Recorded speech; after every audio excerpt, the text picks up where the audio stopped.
اليوم قراءتنا العاطفية لبرج العقرب. يا عقرب، في طاقة شخص من ماضيك لسه ماسك فيك بطاقة قوية، في حنين وفي ذكريات، في طاقة مقارنة بينك وبين أي حدا تعرف عليه من بعدك. يعني إذا كنتوا بعلاقة منفصلين، هذا الشخص ما نسيك. إذا في حدا من الماضي أنت منفصل عنه، هو ما نسيك أبدا، عم يرجع يتذكرك، يعني عم يحن لك كتير هاي الفترة. يعني هذا الشخص ما قادر ينساك أبدا، عم يرجع يتذكر كل لحظة كانت بيناتكم. حتى شو هاد يا عقرب؟ شو هالتأثير اللي إلك؟ طلع لك كرت الموت، بس هاي مو بتعني الموت، هاي بتعني انه في بداية جديدة.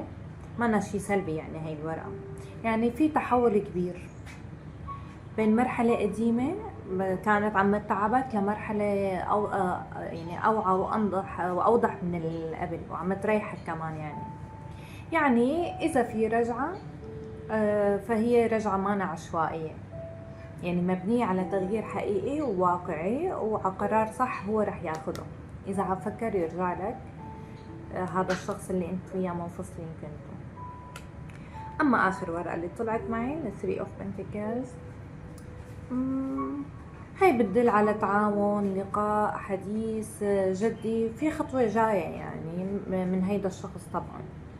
يعني خطوة عملية، مو بس كلام، مو بس رح انه بس عم يحكي بينه وبين حاله، لا، رح ياخد خطوة فعلية اتجاهك.